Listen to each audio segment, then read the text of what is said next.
Here we are spawning the upper right. In the red, of course, for Dragon Phoenix Gaming in this team kill. The Kingslayer, he is Zest.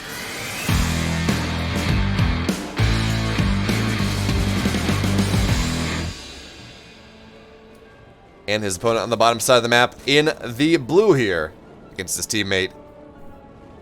The king of extended series, he is Rogue.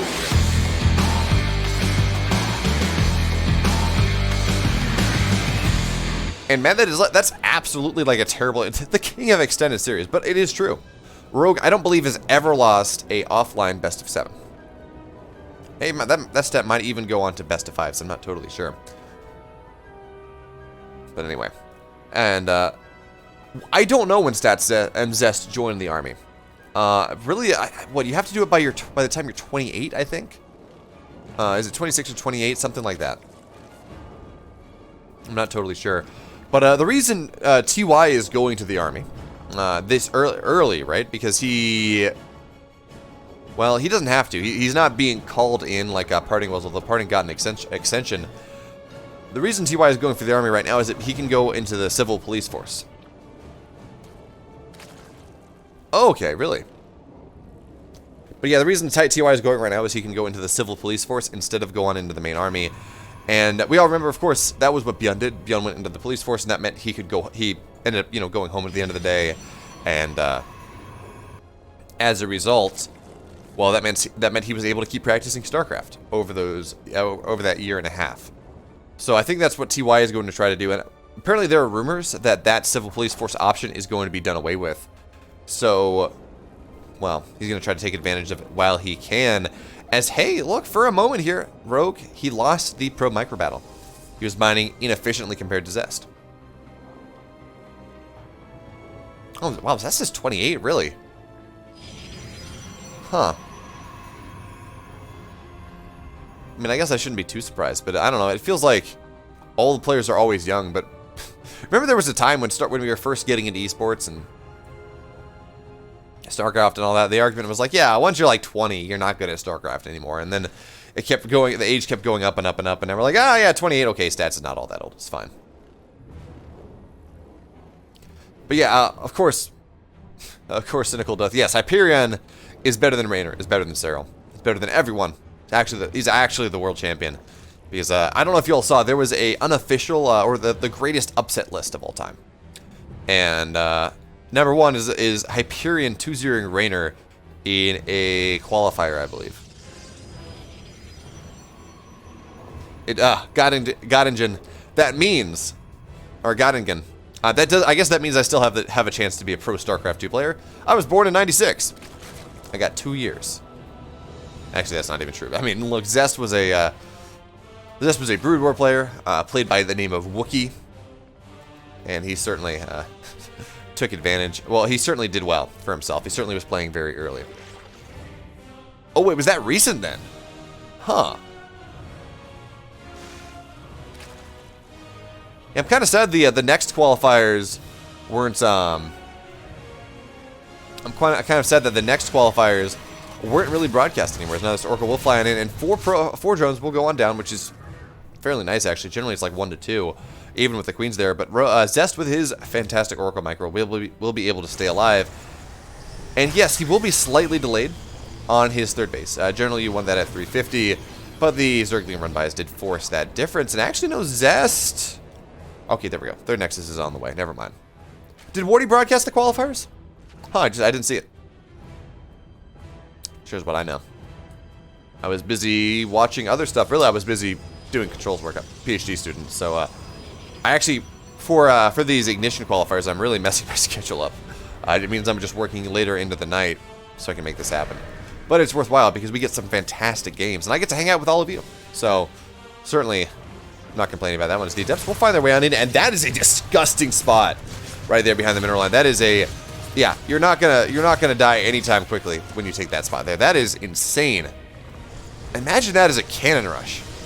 That is well, I guess that's not really gonna work because you want the cannon behind the pylon, and you don't have room to get the cannon on in. But anyway,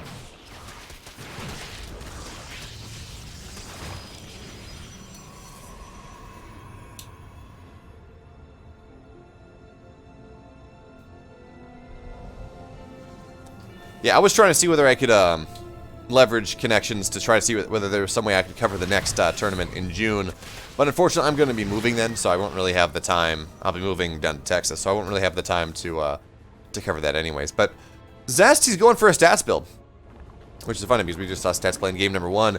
We have Adept Claves on the way, and how many gateways do we have here? It's only 4 gates, so this is the macro version of this, where you don't even get a warp prism, you just get Adept Claves, you warp in, like, you move across the map with like 12 Adepts, and you try to get some damage done, but Rogue is aware of this. He says, okay, you got a decent amount of Adepts here. I'm going to build some roaches and defend this. Now, how many roaches does he have right now? There are only 5, and there are 5 queens as well, which is nice, as we have a bit of a lag. Paused. I mean, we felt it too. We felt it too, Zest. No worries.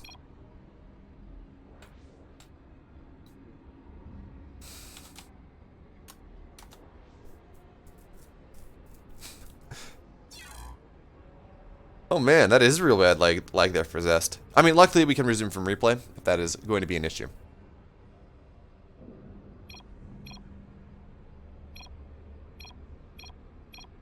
Game resumed. All right, there we go. But now the Adepts will come on in here, and they are hitting faster than they normally would, of course, because the speed zone is 28 seconds natural to natural.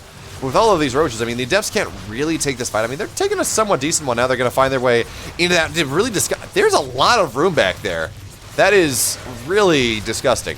But anyway, 7 workers will go on down. Now the Adepts will find their way on not into the main base, because of course, well, that is a full wall here from Rogue, and that is actually one of my favorite little techniques that we've seen. It was Rainer that I first starting to do that, where he's like, yeah, this Adept pressure is really annoying. I'm just going to drop an extra eBay, and I'm going to get the full wall off.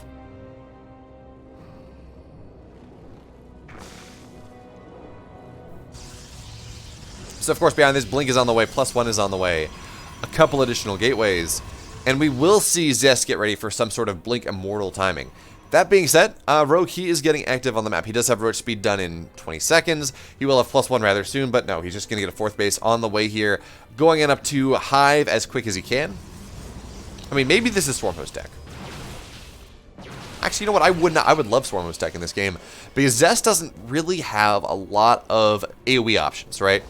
Yes, he could get into Colossus eventually. Yes, he could get into Storm or something, but he doesn't have anything that really is going to deal with Swarmhosts in the short term, or even really in the middle term. As the Oracle is trying to get more damage, and hey, they get a couple more workers. As Zest has gotten a grand total of 16 drones over the course of this game, which is not terrible. Not, you know, incredible, especially with how much he committed to it, but certainly enough to equalize the game at the very least. And actually, Zest does have an army supply lead for the time being, but yes, it will be Swarmhost deck on the way here, as Zest's Blink is just about done. He has 1 Immortal. Is that only 1 Immortal? Yeah, he has 1 Immortal. +1 is just about done. Blink is just about done. So he's going to hit this timing right as the Swarmhosts are coming out, which is actually very good here for Zest, right?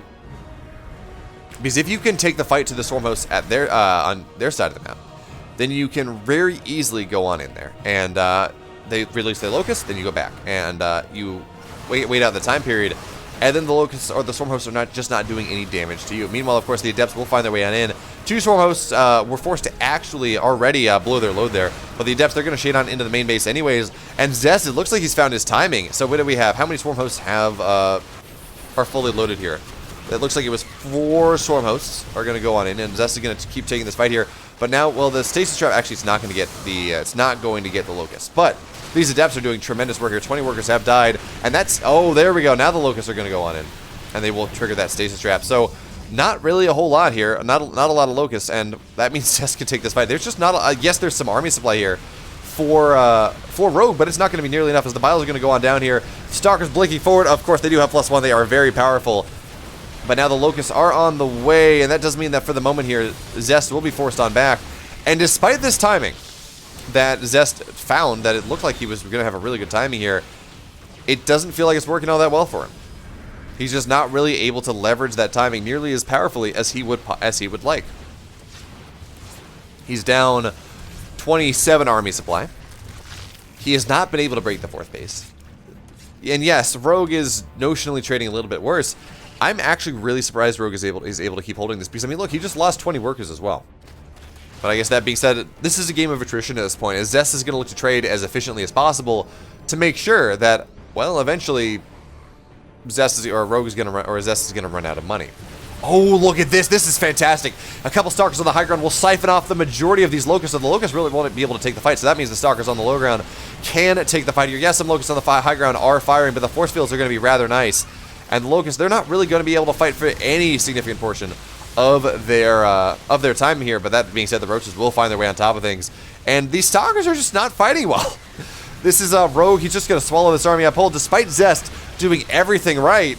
It feels like at the end of the day, Rogue's just going to do everything more righter, because that's actually 100% the... Oh, there we go, though. We have DTs getting warp done in. Like, that's absolutely a word. So DTs will start to do a lot of damage here, and maybe this is going to be what Zest is looking for. As now another mortal will get saved here, but these two DTs absolutely raining hell. We're waiting for some observers, but for the time being, I mean, these two DTs are doing a fantastic job. But now Rogue is at the time. The Swarm Host on the other side of the map here. This third base will go down, most likely. Okay, so shield battery overcharge, not going to do a whole hell of a lot. And actually, no, it will buy enough time. Okay, so this third base won't go down. Actually, not a whole lot of damage in its entirety. But now Zest, he's forced back. He's forced to take this fight, and he is down 5 times the army supply of his opponent. 4 or 5 times. Closer to 4, I guess. And I don't know about you. But I do know that when I don't care what type of army you have. It could be Mass Colossus. Could be Mass. Well, okay, maybe if it's Mass Carriers, it's primarily ground-based force. But point being, if you're down 4 times as much army supply, it's not going to work out well. But that's going to be a nice stasis as Zest will be able to keep his base alive once again. Having said though, this army here on the left-hand side, well, I mean, these are going to be nice force fields to be sure. But actually, there's going to be really nice force fields, and Zest will be able to take the first fight. I don't know that he's going to be able to take the second fight though. Once the force fields run out here, the Ravagers and the Roaches, they find their way onto the high ground, and while the Immortals are going to get targeted down, the Stalkers are getting targeted down, everything is in fact getting targeted down. And there we have a GG. Rogue, he's going to take game number 1. Here we are spawning in the bottom left in the red. He is, of course, representing Dragon Phoenix Gaming in this team kill, down 1 game in the series. The Kingslayer, Zest.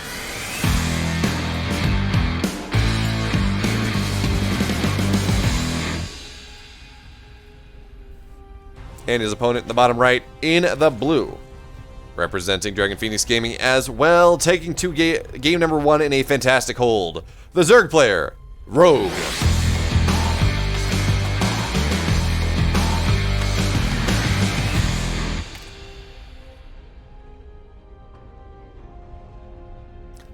Oh, this is cool. This is going to be very cool indeed. So, for those of you that are not aware, Blackburn is one of the maps that does have a gold mineral patch, and I'm glad that we have gold minerals as a thing back on in the map pool after a couple seasons of it being gone. So Rogue is going to take his natural at the gold, which has its pros and cons, especially with this gold is this far away. On the one hand, you get more money. That's very nice. On the other, and this is a big other hand, A, it's the gold minerals are vulnerable to being attacked from behind if you put an adept back there, and B, the circulation between Rogue's natural and his main base is a far, far distance. You're never going to get queens there. Slow Zerglings are going to struggle to get there, and it's going to be a problem in general. So, honestly though, generally when you see a Zerg player do something like this, it's because they have an all-in plant. They want that extra mineral income so they can hit with Roaches really quickly. Yeah, this is something that you saw all the time on, say, Golden Wall, on Habitation Station, on all of these maps that did have the relatively close gold base. So it's going to be interesting to see whether Rogue is going to be able to make the far gold work. Now, again, this is most likely going to be an all-in here from Rogue. I'm not sure what it is going to be yet. Most likely, I think it's going to be Roaches. Could be a Zergling Flood. But I think it is most likely going to be Roaches, as we have, there we go, a bunch of workers are going to get rallied on over, Maynarded over here, to make sure that the gold base is mining as efficiently as possible, as fast as possible. And again, those are some old techniques that you're looking at. You want to, well, actually, as I say that, he's just rallying over. That's surprising. Generally, which maybe he says the rush distance is a little bit too long to make it worthwhile, but generally what you do is you go and you pull off 12 workers immediately from your main base, and you pull them all onto the gold. Speed is on the way, of course, and Rogue is, yes, he is mining, or Rogue is mining a lot, sure, But I'm very surprised that this is not a all-in. So now this Adept will find his way behind the mineral line and start to clear things away. But of course, with the Queen here, it's not really going to be all that successful. And the Zerglings will find this around. So yeah, this delay of mining is not going to be all that significant. We do have an Oracle on the way that's going to try to deal with this. As once again, that does make it rather difficult for Rogue to defend against this Oracle, because normally you want to have your Queens able to rotate between your bases to ward the Oracle away. As man, I love the Overlord sitting on top of the missile turret, getting nothing done.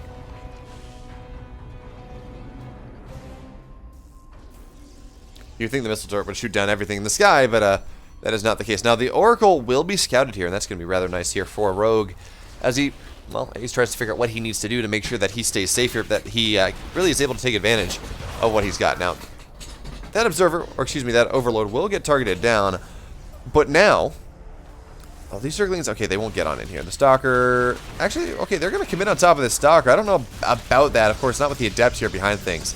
But hey, you know what? A Stalker dead is a Stalker dead, I guess. So, yeah, they won't find their way on in. But hey, they will get a Stalker, as this will be a second Stargate before third base. So this is something that we've seen Trap do on maps that he's not exactly comfortable taking a third base in. So now the Oracles will fly on in here, knock down a couple workers, but it's only 3 for 2 Oracles. And whatever. But look at this. This is not what I was talking about. Not at all. We have 2 base carrier on the way. And as hard as it is for ZEST to take a third base, it's also not the... Oh, I am very surprised he's taking that base. It's not the quickest Queen Walk. As I'm saying that, though, he's going to take a very close base. That being said, though, again, the creep is not really pushing towards the middle of the map, so it's going to be difficult to get the Queens to walk on over. And now we do have the Oracles. They're trying to get some more damage done. And, well, oh, they will get the kill on that Spore. So that's actually very expensive. That's effectively 125 minerals, right? Because you had the drone, you lost the drone, and you lost the Spore. So, oh, Oracle will stay alive too. Okay, very nice. But now we do have carriers on the way. And I don't know how much of this is the map having a lot of dead airspace and how much of this is a difficult third to take, so you just take a lot later. But we will see. We will see ZEST here probably try to abuse that dead airspace outside of the natural to get something done. Now, the Zerglings, they won't really be all that successful here. There's double Adept, and there's a shield battery done. But now he's going to try to burrow his way on into the main base, and it looks like that will be unsuccessful. Not with the shield batteries behind. But now we have the Queens walking, and you know what? Against carriers, I almost don't feel like a Queen walk's all that great. Oh, look at this. The Zergling will get a couple of probe bounty. So it's going to be a Queen Ling flood. It's going to be a Queen Ling all in. There's a lair on the way, sure. But that is going to be a long time in coming. Oh, but look how slow these Queens are. Going through the slow zone like this. That is actually insane. That is so freaking slow. Now the Queens are walking. It is 2 carriers, and that is just about it from an air perspective. Now Roaches and Zerglings are going to come on in. Now the Adepts, they're going to try to get on top of something. Maybe they're just going to try to do some counter damage. Okay, look at this though. Zesty's going to target the third base down, and actually it's going to be a pylon. So what this means is he's going to have all of his interceptors out immediately, targeting down as much as he can. And this is what we're going to take a look at here. So 13 interceptors, so very few have gone down at the moment. Queens are still firing strong here. And look at this. Zesty's just taking the fight away from the Queens. That's the goal here. As he just wants to knock down as many Ravagers and Zerglings as possible. The interceptors are starting to go down, though. Queens, they don't take a lot of damage from carriers, at least not for a while. So not a lot of interceptors, as of course they're being produced 2 by 2. But the Queens are firing strong, and now the Zerglings and the Ravagers, they're going to try to find their way on in. But of course, they can't do anything outside of the Queens. And actually, yeah, we should see more drones on the way. Yeah, it is. Some more drones are on the way here, and we do have a Spire on the way. I do like this. As these Queens are pretty much doomed to die. They are never going to be as fast as the carriers. They won't be able to target them down, and eventually they will run out of energy. So these Queens will die as they do try to retreat. But hey, ZEST lost his third base, and that is something. That being said, though, there are 4 carriers on the map. They have +1 just about done. And there's not a lot of anti-air here. How many Queens do we have left? We have 6 Queens for 4 carriers, and not great. We'll be up to 8. But these carriers are just going to look to punish the gold.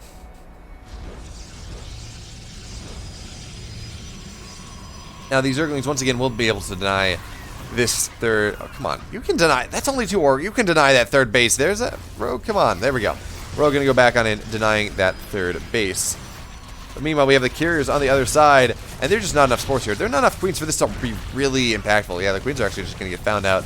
They will get targeted down. It's +1 carriers, and yeah, we have 9 corruptors on the way. Maybe that's going to do something. Of course, this third base is going on down. All the shield batteries going on down as well. So these attempts are not going to take that great of a trade, but now the carrier has arrived. And this third base here from Rogue is dead.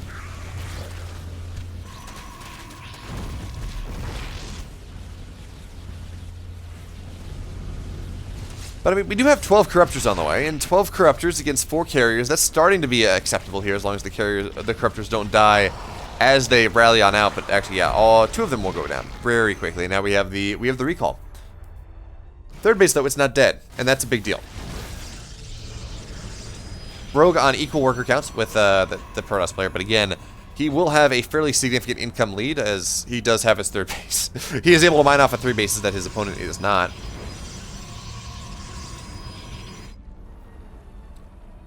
But yeah, we have more and more corruptors on the way, plus 2 air attackers on the way as well. But look at this, we have Void Rays on the way, going on up to 4. And when we look at that, I mean, we're gonna have 4 or 6 Void Rays by the time that this this corruptor army does hit, and I mean that makes it far more difficult. So now the carriers are going to dive on in. Corruptors are going to dive on in here. 1 carrier goes down. Corruptors though, they got caught in the slow zone, and they cannot escape the Sky Fleet of Zest nearly as much. And man, as a Zerg player, this just feels so bad to lose to 2 base carrier, but that's what's happening. Is Rogue? He doesn't have enough. That's the pure and simple of it. He went for this all in against what he assumed was the Void Ray style, and then it was the carrier style, and he just was not able to really get on top of things. Yeah, he knocked down the third base, but the third base was not really mining anyways. He didn't really kill a lot of probes.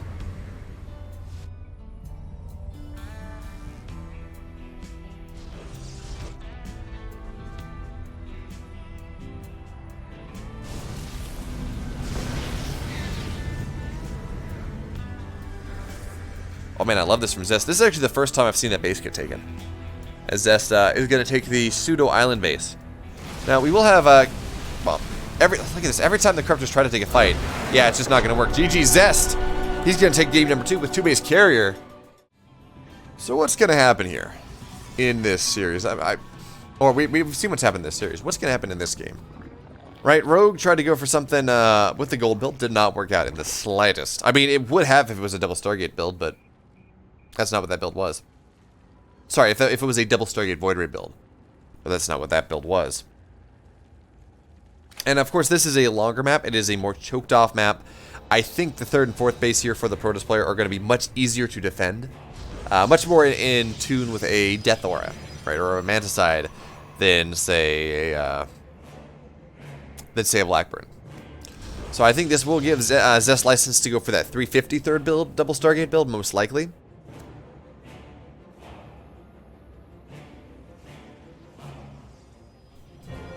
Not sure, we're going to have to find out here as, well, the game does progress. Now, I do hope you're all having a fantastic morning here. I hope the GSL games were good. I haven't seen them yet. I will be watching them through the rest of the day as I get work done. But I hope the GSL games were good, and I hope you all enjoyed them if you did opt to watch. If you didn't, well, hope you get a chance to watch them anyways.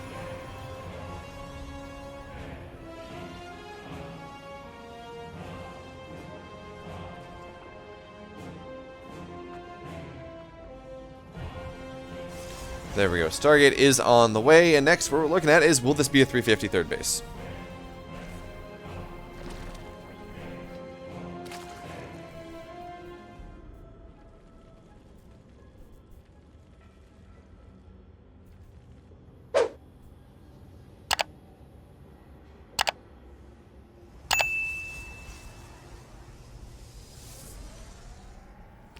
Oh, and that's some massive news. It looks like DreamHack is going to be running a bunch of events for the Olympics this coming summer. The Olympic Virtual Series. Okay, so that's how it's... Oh, we're not going to see StarCraft at the Olympics again. But it looks like... So, actually, this is relatively... Yeah, breaking news here. The IOC has partnered with DreamHack to go and run virtual sports simulations, I say this in air quotes, of the actual Olympic sports. That's going to happen ahead of Tokyo, so it's going to be probably like a FIFA tournament maybe, and I'm not really sure. But unfortunately, we're not going to see esports. It's just simulations for video game versions of traditional sports. As this Oracle will fly on in here, and 2 workers will go on down. But hey, you know, that's about what we expect. So, Zest, he is not going for a 353rd base. He's going to get a second Oracle. And there are a couple different options that he can opt to go for here. He does have, what is this? So it's a 2 gateway. Not all that way. That's a kind of an interesting wall. You only need 2 structures to wall off the natural here. But there we go. So it's going to be second Stargate, and then are we going to see Zest do what he did in game number 2 again? I don't. Well, you know what? Honestly, that feels probably pretty good again. It's a much slower walk distance, and well, it's choked off. So it's hard for queens to maybe get their way around. Yeah, it's going to be the same build we saw last game because you know if it ain't broke, why fix it? There will be no official StarCraft, at least as far as I can see, in the Japanese Olympics. Now, of course, we did have IEM Pyongyang. Was that where Scarlet beat SOS in the grand finals, which was awesome, by the way. I watched the hell out of that. But that was mainly because, I mean, Korea and StarCraft are just synonymous. Pyeongchang. Yeah. So, but with this, I mean, maybe I might expect to see maybe if we bring traditional esports in. Well, you know what? Karate, Taekwondo, things like that are Olympic sports. And Mortal Kombat is a fighting game. We might see Mortal Kombat or something like that as one of the official Olympic esports because yeah, Mortal Kombat or the fighting game equivalent is massive in Japan. You know, of course, you know, Taekwondo is you know, the greatest fighting games player of all time probably. And really a lot of the best fighting games players are from Japan. And it is a rough analog to you know, karate or aikido or you know, any of the different martial arts. So that might be something we see actually. That would be pretty cool. We do have those oracles just scouting around, look a little bit more, trying to see what they can find. And man, these carriers are even faster. 2 carriers are out by 6 minutes. This is gross.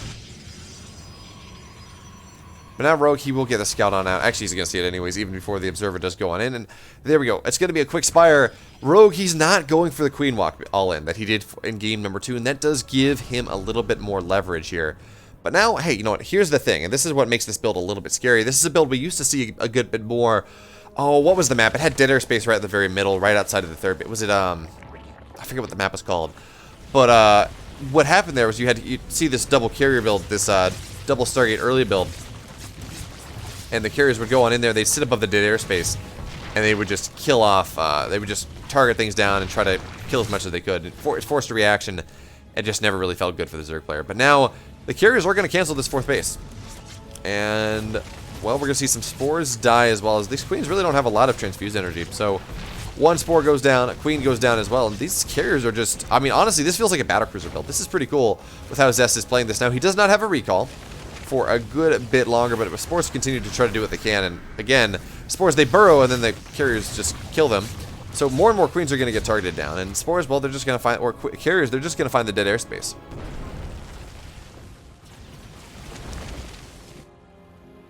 And maybe not Mortal Kombat, that might be a little bit too rated R, but I mean, there are other fighting games. What's the other one? What's the other big Japanese one? It's not, I'm not talking about Smash, but there's another, like, quote-unquote realistic fighting game that doesn't necessarily involve, you know, ripping heads off. But like, how many queens have died to these 2 carriers, right? This is absolutely, this is 6 queens, 7 queens, sorry, a bunch of spores, a bunch of drones, and Zest is just getting so much damage done with this. But now the corruptors are out, and we will have to see a recall, but I'm not sure we do. We have that, so, well, yeah, the carriers are going to die. That recall is not off cooldown just yet. But hey, now we have Void Rays on the way. 2 carriers exist.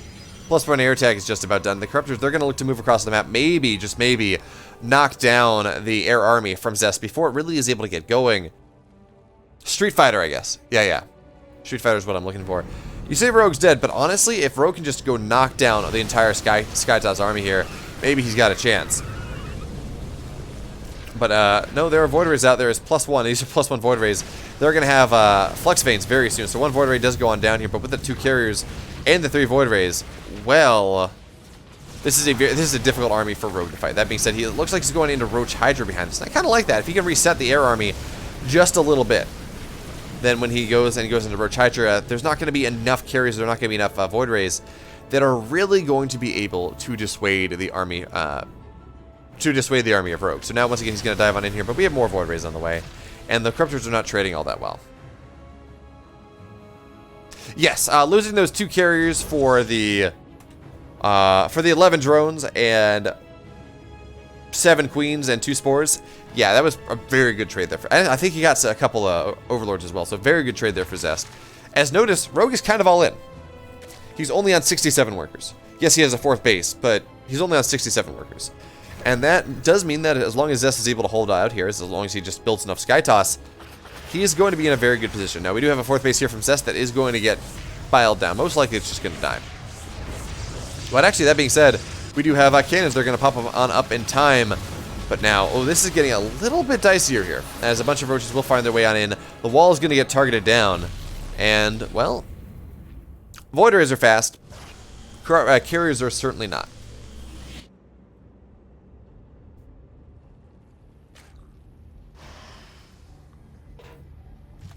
But look at this. So this feels like the next iteration of the double Stargate Void Ray build, right? So it is going to be Charge Lot Archon Immortal as the follow-up tech. And actually that's... How many roaches do we have? There are 33 roaches. But honestly, Charge Lot Immortal Archon is actually very good against Roach Hydra. Especially with a couple Void Rays, a couple carriers in the sky. So you know what? I really like the army that Zest has been able to build over the course of this game. I mean, pretty soon he's going to max out. And, I mean, max out Protoss is a bit scary against Roach Hydra, indeed. So, of course, we do have the army on the Rogue on the right-hand side. Meanwhile, this is the scary thing. All these roaches are going to find their way on into the natural, and they're just going to target down a bunch of pylons, which does mean that these cannons... Actually, no, the cannons are going to stay alive. Never mind. Cannons are... there is a final pylon that is keeping all of these cannons powered, as now the carriers have arrived. They are +1 carriers, of course. These Hydras do not have +1 armor, so they're just going to get melted here. As now the Corruptors are going to try to do something. That is not going to be sufficient damage whatsoever here. Now the Roaches are on into the main base, and they're starting to get some damage done. But of course, Rogue is losing his entire army in the front, and GG Zest is going to take it.